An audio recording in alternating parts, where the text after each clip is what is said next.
नमस्कार मित्रों, स्वागत है आप लोगों का इस छोटे से YouTube चैनल उदय एकेडमी पर। आज हम लोग इस वीडियो में बिहार एसटीटी 2025 के एग्ज़ाम को ध्यान में रखते हुए 60 ही महत्वपूर्ण प्रश्नों को पढ़ेंगे आर्ट ऑफ टीचिंग से। और देखिए हम इसमें 5 क्वेश्चन जो है मैथ का भी शामिल किए हैं। आप लोग ये भी देख लीजिएगा कि प्रीवियस ईयर में किस प्रकार के मैथ के 5 क्वेश्चन पूछे जा रहे हैं। तो चलिए हम शुरू करते हैं। देखिए यह जो क्वेश्चन पेपर है ये आप लोग देख सकते हैं, बिहार एसटीटी 2023। देखिए आर्ट ऑफ टीचिंग हम लोग इसमें कुल 30 प्रश्न देखेंगे। जो एग्ज़ाम हुआ था 5 सितंबर 2023 को पहली शिफ्ट में हुआ था, देखते हैं हम लोग। और देखिए इससे पहले हम देखिए आप लोगों को 270 क्वेश्चन से करा चुके हैं ऑलरेडी। आज हम लोग 60 क्वेश्चन पढ़ेंगे। कुल देखिए कुल 330 क्वेश्चन हो जाएगा। जाइए आप लोग चैनल के पृष्ठ में देख लीजिए, वहाँ सभी हम PYQ करा दे रहे हैं जब तक आप लोग का एग्जाम आ रहा है तब तक। देखिए पहला क्वेश्चन दिया है कि शिक्षण में स्वतंत्र चर है। देखिए बहुत बार हम करा चुके हैं और हर शिफ्ट में प्रश्न पूछा गया है। शिक्षक है कि शिक्षार्थी है कि सामग्री है कि शिक्षण विधि है। देखिए शिक्षण में जो स्वतंत्र चर होता है वह शिक्षक होता है, बाकी जो शिक्षार्थी होता है वह देखिए वह इंडिपेंडेंट होता है, वह निर्भर होता है शिक्षक पर। तो यहाँ पर स्वतंत्र जो होता है वह शिक्षक होता है। आगे देखते हैं दूसरा क्वेश्चन दिया कि शिक्षण का सबसे चुनौतीपूर्ण पहलू है। प्रश्न पत्र तैयार करना कि शिक्षण को मनोरंजक बनाना कि छात्रों का मूल्यांकन के अनुशासन बनाए रखना। देखिए दूसरे का ऑप्शन नंबर बी होगा। यहाँ पर जो शिक्षण का सबसे जो चुनौतीपूर्ण पहलू है वह शिक्षण को मनोरंजन बनाना है, तो ऑप्शन नंबर यही सही होगा। जो मनोरंजन बनाएंगे टीचिंग स्टाइल में अपने, तब जाके बच्चे जो होंगे वह इंटरेस्ट लेंगे, तो ऑप्शन नंबर बी होगा। तीसरा क्वेश्चन दिया कि शिक्षण की प्रभावशीलता का आकलन किसके आधार पर किया जाता है। बताइए पाठ्यक्रम कवरेज के, कि छात्रों की रुचि के, कि शिक्षण सहायक सामग्री का उपयोग, कि सीखने के परिणाम, किस आधार पर। देखिए इसका ऑप्शन नंबर डी होगा, सीखने के परिणाम पर। तो मैं आप लोगों को जल्दी जल्दी देखिए 60 प्रश्नों को करा देता हूँ। चौथा दिया कि उद्देश्य के प्रति शिक्षक का दृष्टिकोण है। बताइए विषय के विशिष्ट उद्देश्यों को जानना, कि योजना किस समय पर क्रियान्वित करना, कि गतिविधि तय करना, कि उपयुक्त सभी होगा। देखिए चौथे का ऑप्शन नंबर डी यहाँ पर सही होगा। जो उद्देश्य के प्रति जो शिक्षक का दृष्टिकोण वो सभी हो जाएगा। दोस्तों देखिए मैं आप लोगों से बार बार नहीं कहता हूँ कि वीडियो को लाइक कीजिए, चैनल को सब्सक्राइब कीजिए, वीडियो शेयर कीजिए, लेकिन यदि आप लोगों को बढ़िया लग रहा है तो जरूर कर दीजिएगा, क्योंकि काफ़ी जो है टाइम लगता है PDF क्रिएट करने में। पांचवा देखिए क्वेश्चन दिया कि ब्लूम की टैक्सोनॉमी मूल रूप से प्रकाशित हुई थी 1954 में, कि 56 में, कि 58 में, कि 60 में। देखिए इसको याद रखिएगा, ये सब फैक्चुअल क्वेश्चंस हैं, इसको आप लोग कहीं अपने कॉपी पर नोट्स कर लीजिएगा। तो देखिए इसका ऑप्शन नंबर बी होगा। तो ब्लूम की जो टैक्सोनॉमी जो मूल रूप से प्रकाशित हुई थी वो 1956 में हुई थी, तो ऑप्शन नंबर इसका बी जो होगा सही होगा। अगला दिया है कि क्वेश्चन दिखाओ और बताओ का संबंध है। बताइए व्याख्यान विधि से, कि प्रदर्शन से, कि चर्चा से, कि समस्या समाधान। देखिए इस प्रश्न का जो आंसर है खुद प्रश्न में छिपा है, तो इसका ऑप्शन नंबर बी होगा। दिखाओ और बताओ का जो संबंध होगा वो प्रदर्शन विधि यानी कि डिमॉन्स्ट्रेटिव मेथड हो जाएगा। ऑप्शन नंबर बी इसका सही होगा। अगला देखिए क्वेश्चन दिया कि शिक्षण की निगमनात्मक विधि है। बताइए परंपरागत दृष्टिकोण, की प्रयोगात्मक, की खेल आधारित, की मिश्रित है, कौन सा होगा। देखिए इसका ऑप्शन नंबर ए होगा। जो शिक्षण की निगमनात्मक विधि जो होती है परंपरागत दृष्टिकोण होगी, ऑप्शन नंबर ए सही होगा।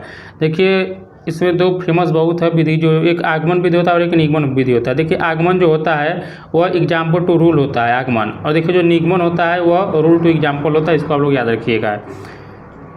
अगला हम लोग देखते हैं प्रश्न नंबर 8 दिया है, लिखा है कि ह्यूरिस्टिक पद्धति की देन है। बताइए स्पेंसर की, आर्मस्ट्रांग की, हर्बर्ट की, डेवी की। देखिए इस प्रश्न को हम लोग कल पिछले वाले वीडियो में पढ़े हैं। बताइए आप लोग। देखिए इसका ऑप्शन नंबर बी होगा। ह्यूरिस्टिक पद्धति जो देन है वह आर्मस्ट्रांग की है, तो ऑप्शन नंबर बी सही होगा। अगला क्वेश्चन दिया कि एक अच्छी पाठ्य योजना की विशेषता है पाठ की लंबाई, की कक्षा का स्तर, लक्ष्य हासिल करना, कि सभी। देखिए 9 का ऑप्शन नंबर डी होगा, सभी हो जाएगा। यहाँ पर जो अच्छी पाठ्य पुस्तक की जो विशेषता होती है पाठ्य योजना की, सभी हो जाएगा। अगला दिया कि 5P मॉडल में निम्न में से कौन सा एक शामिल है। परीक्षण करना, स्वस्फूर्तता, खुदाई, अन्वेषण करना। देखिए यहाँ पर आप लोगों का जो होगा 10 का ऑप्शन नंबर डी सही होगा। 5P मॉडल में देखिए अन्वेषण करना होगा। मैं पिछले वाले वीडियो में बता चुका हूँ 5P क्या है, तो आप लोग एक बार वीडियो को देख लीजिएगा पीछे वाले में। आगे बढ़ते हैं हम लोग। देखिए प्रश्न नंबर 11 दिया है। थोड़ा आप लोग 5P क्या है इसको देख लीजिए, कल मैं बताया हूँ एक बार और आप लोग समझ लीजिए। यहाँ पर थोड़ा मैं एक्सप्लेनेशन कर देता हूँ, कुछ लोग नए जुड़े होंगे।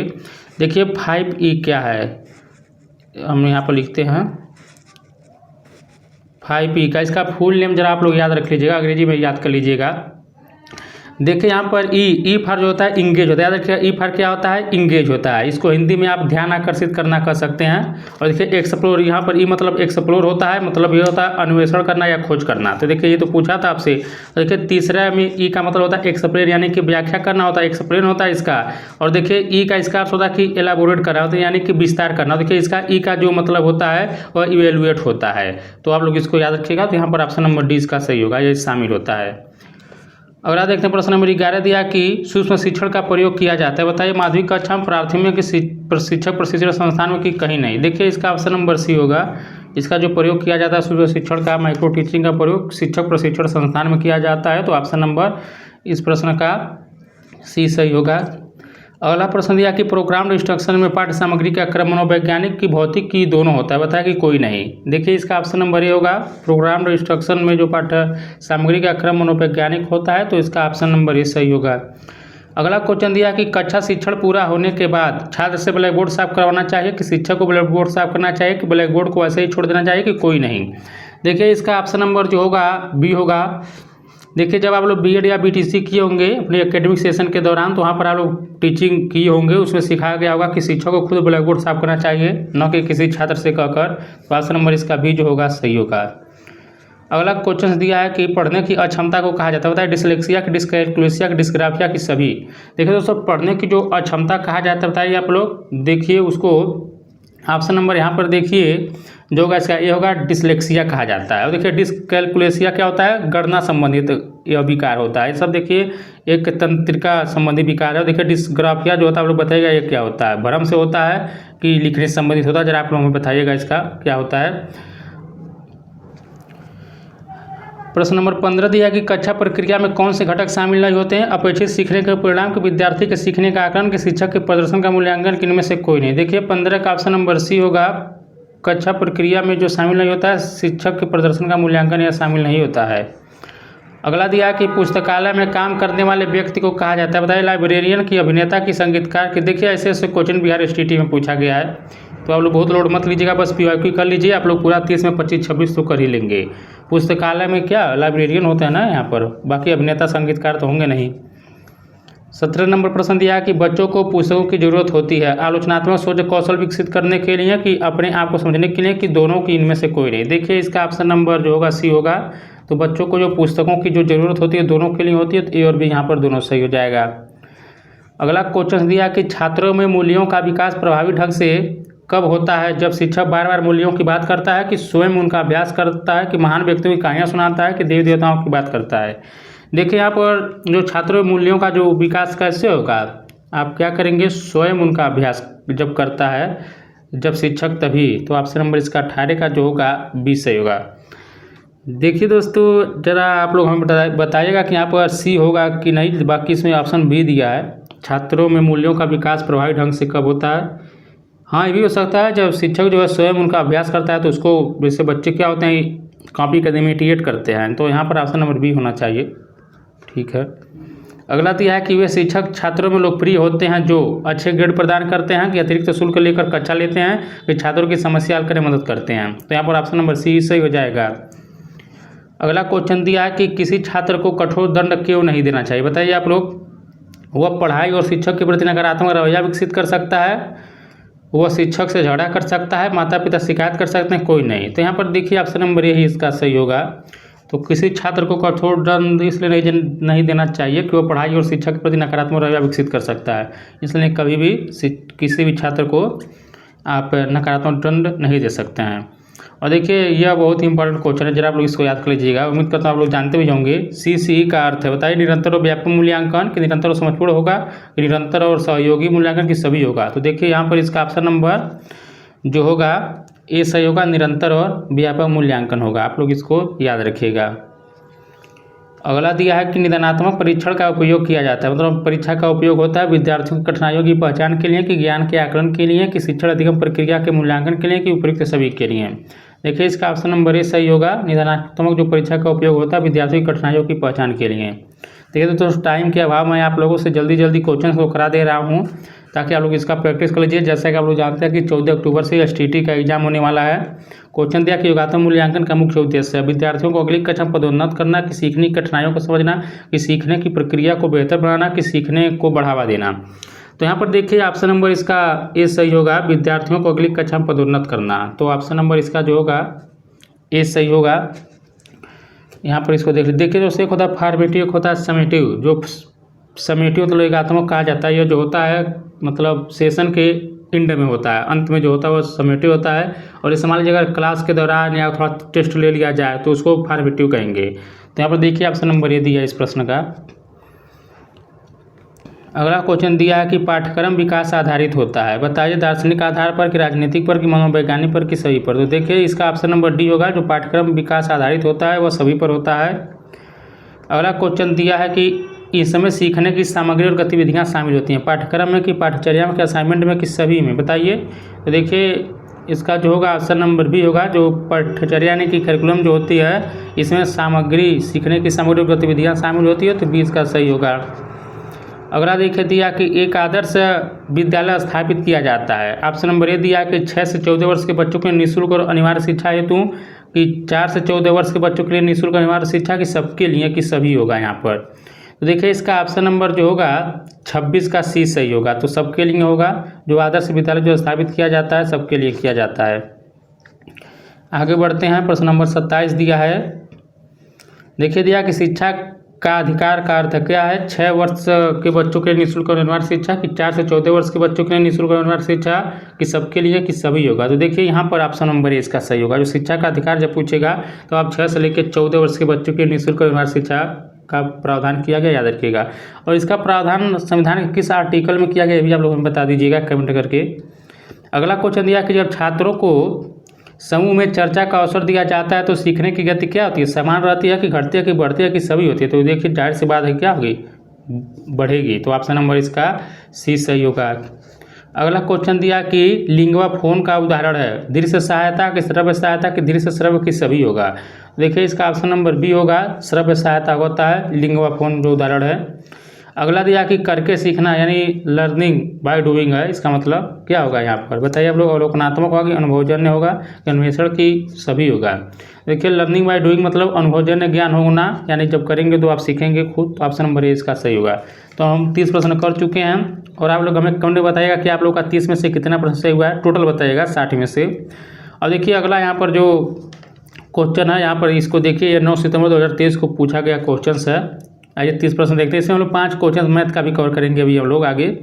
देखिए पहला क्वेश्चन दिया कि संज्ञानात्मक उद्देश्यों का संबंध है, बताइए कौशल से, कि हृदय से, कि मस्तिष्क से, कि हाथों से। तो संज्ञानात्मक उद्देश्य का संबंध किससे होगा बताइए आप लोग, मस्तिष्क से ही होगा। तो ऑप्शन नंबर सी जो होगा इसका सही होगा। अगला दिया कि शिक्षण अधिगम सामग्री शिक्षण प्रक्रिया को रोचक और आसान बनाती है, कि शिक्षक न होने पर बच्चों को व्यस्त रखने का माध्यम है, कि भाषा कक्षा में इसका कोई महत्व नहीं है, कि महंगी सामग्री श्रेष्ठ मानी जाती है, बताइए। तो देखिए इसका ऑप्शन नंबर ए होगा, शिक्षण प्रक्रिया को रोचक और आसान बनाती है, जो शिक्षण अधिगम सामग्री होती है। अगला क्वेश्चन दिया कि उठो जागो और तब तक मत रुको जब तक लक्ष्य प्राप्त न हो जाए, या कथन किसका है। आप लोग तो इसको देखते ही कर देंगे, क्योंकि बचपन से लेके अब तक आप लोग जहाँ भी कहीं स्कूल में या कहीं ऐसे कल्चरल प्लेस मतलब जगह पर देखते होंगे तो आप लोग जरूर देखते होंगे कहीं ना कहीं यह कोट से लिखा रहता है। किसका है, तो यह स्वामी विवेकानंद जी का ही है। तो ऑप्शन नंबर इसका क्या होगा, डी सही होगा। अगला दिया कि एक शिक्षक के लिए सबसे चुनौतीपूर्ण कार्य क्या है, विद्यार्थियों को कक्षा में बैठाना, कि गृह कार्य देना, कि शिक्षण अधिगम प्रक्रिया को आनंददायक बनाना, कि प्रश्न पत्र तैयार करना। तो यही सबसे बढ़िया ऑप्शन नंबर सी यहाँ पर बन रहा है। तो देख सकते हैं आप लोग क्वेश्चन रिपीट बहुत किया है। अगला क्वेश्चन है कि शिक्षण मनोविज्ञान किसका विज्ञान है, बताइए शैक्षिक योजना का, कि शैक्षिक सिद्धांतों का, कि मानव व्यवहार का, कि कोई नहीं। तो शिक्षण जो मनोविज्ञान जो है, देखिए दोस्तों यह जो है यह मानव व्यवहार का यही उसका होगा, ऑप्शन नंबर सी सही होगा।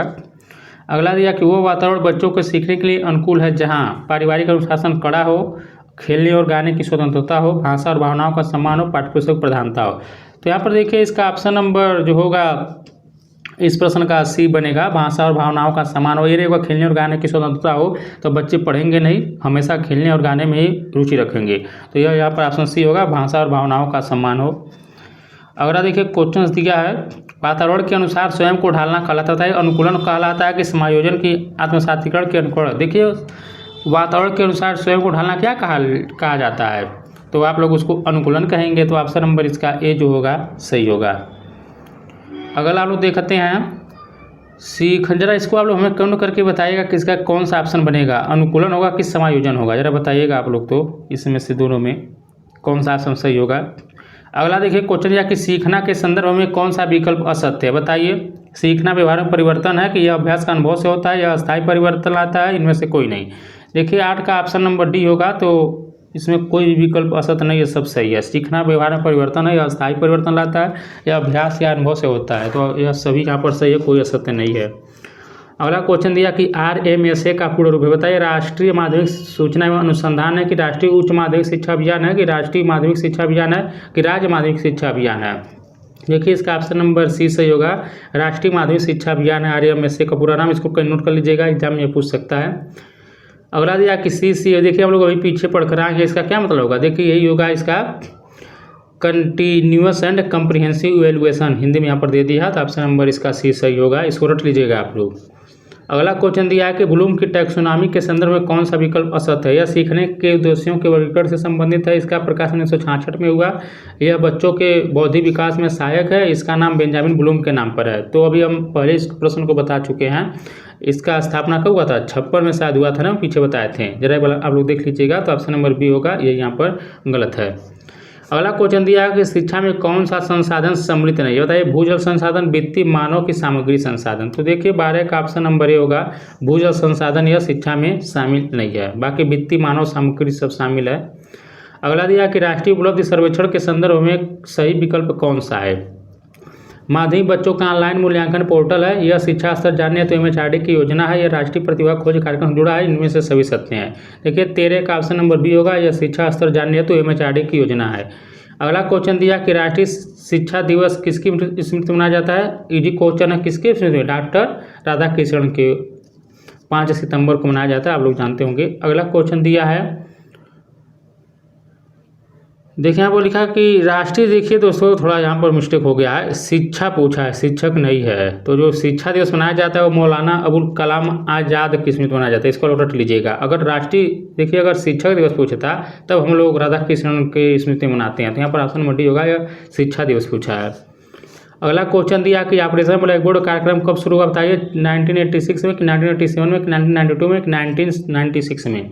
देखिए 15 का ऑप्शन नंबर ए होगा। ऑपरेशन ब्लैक बोर्ड जो शुभारंभ हुआ था, कब हुआ था? तो देखिए 1986 में हुआ था। अगला क्वेश्चन हम लोग देखते हैं, प्रश्न नंबर 16 है, समझे सीखे कार्यक्रम के 20 सूचकों में कौन सा शामिल नहीं है? बताइए आप लोग। विद्यालय समय से खुलना और बंद होना, कक्षाएं के लिए पूर्णकालिक शिक्षक, बच्चों का केवल लिखित मूल्यांकन, देखिए यही नहीं होगा, निगेटिव दिखाई दे रहा है, तो ऑप्शन नंबर सी होगा।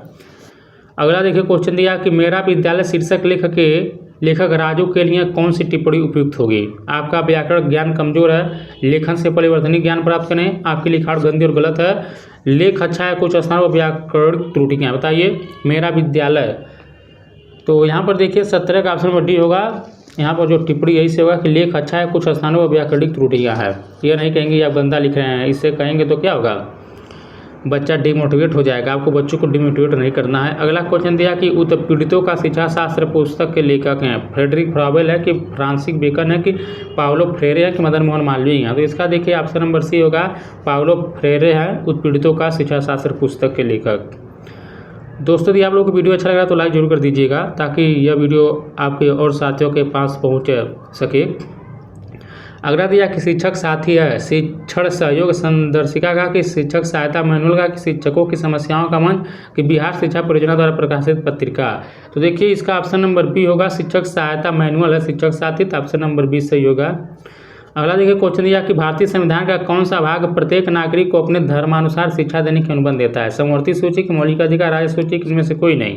देखिए इसका ऑप्शन नंबर बी होगा, मौलिक अधिकार जो है यह प्रत्येक नागरिक को अपने धर्मानुसार शिक्षा देने की अनुमति देता है। देखिए किस मतलब धार्मिक जो स्वतंत्रता का अधिकार है, अनुच्छेद कहाँ से कहाँ तक हमें आप लोग कमेंट में बताइएगा।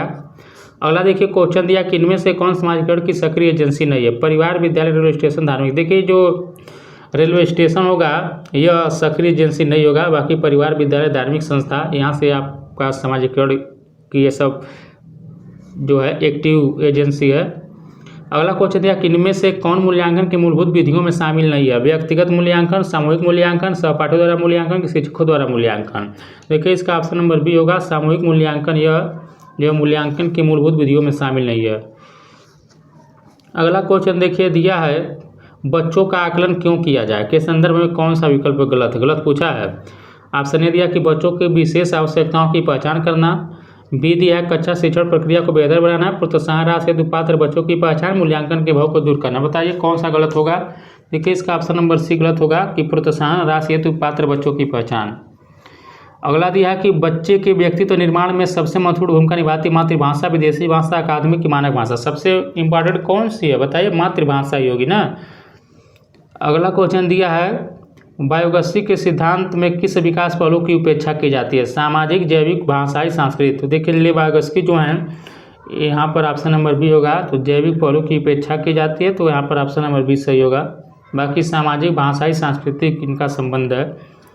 अगला देखिए क्वेश्चन दिया कि यदि दो संख्या, अब देखिए हम लोग थोड़ा मैथ देख लेते हैं, 5 क्वेश्चन देखें। देखिए कितना इजी मैथ का क्वेश्चन पूछा है, आप लोग टेंशन मत लीजिएगा, मैथ बहुत ईजी आएगा। देखिए दिया है कि यदि दो संख्याओं का योग 14 और अंतर 10 है तो उन दोनों संख्याओं का गुणनफल ज्ञात कीजिए। पहले आप लोग देखिए क्या दिया है, दो संख्याओं का योग x + y दे दिया 14 दिया है, और x - y क्या दे दिया है 10 दे दिया है। आपको x × y ज्ञात करना है।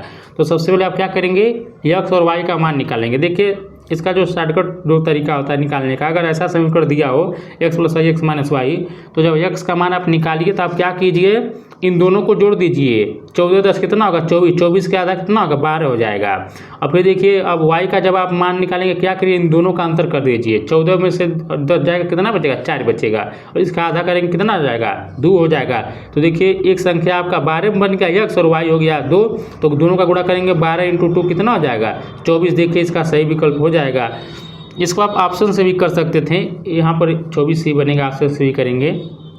जैसे दे दिया है कि दो संख्याओं का योग 14, मान लीजिए आप संख्या खुद मान लेते 12 है, और एक जो है आप लोगों का दो संख्या मान लेते तो 12 तो 14 आ जाता, और घटा दे तो 10 आता, गुणा करते दोनों का 24 आ जाता। तो ऐसे आप कर सकते थे इसको आसानी से। अगला देखिए 27 नंबर दिया कि उन सभी अभाज्य संख्याओं का योग क्या है जो 31 से कम है। अब देखिए अभाज्य संख्याओं का योग पूछा है, तो क्या करेंगे आप 2 से स्टार्ट करेंगे, तो 2 से लेके आप ऐसे करेंगे, देखिए 2 हो जाएगा, 3 हो जाएगा, 5 हो जाएगा, 7 हो जाएगा, फिर देखिए 11 हो जाएगा, फिर आप 13 ले लीजिए, फिर क्या करेंगे 17 ले लेंगे, 19 ले लेंगे, उसके बाद क्या लेंगे आप 23 लेंगे, 23 के बाद क्या लेंगे आप 29 लेंगे। पूरा का जब जोड़ेंगे तो आपका जो उत्तर निकल कर आएगा वह 129 होगा, 129 होगा। इसका ऑप्शन नंबर जो होगा देखिए 27 का ए जो होगा सही होगा। अब देखिए कैसा कितना इजी क्वेश्चन दिया है। यह देखिए दिया कि इनमें से कौन सी संख्या 24 से पूर्णतः विभाज्य है। जब हम लोग देखिए ऐसे क्वेश्चन को आप लोग आंसर से चेक करिए, भाग मत देने लगेगा, टाइम लग जाएगा। देखिए 24 से विभाज्य का रूल यही है कि पहले एक बार 8 और 3 से, अब देखिए 3 के पहले चेक करिए तब 8 से नियम देखिए। 3 से नियम यही कहता है कि संख्याओं का योग जो है वह 3 से कट जाना चाहिए। तो यहाँ पर हम देखते हैं, देखिए 6 3 9 ये कट गया, 7 5 12 ये भी 3 से कट जाएगा, और देखिए 2 1 3 कट गया, फिर 3, यानी आप देख रहे हैं कि 3 से संख्या पूर्णतः विभाज्य है। लेकिन हमें अब 8 से भी देखना है। देखिए 8 से विभाज्यता का यह नियम है कि आपका जो अंतिम का जो 3 अंक है वह 8 से कटना चाहिए। तो आप भाग दे दीजिए 8 736 में जो है 8 का, तो 700 देखिए 36 होगा, 63 नहीं होगा। थोड़ा यहाँ पर हम इरेज करते हैं, क्या होगा यहाँ पर 36 होगा।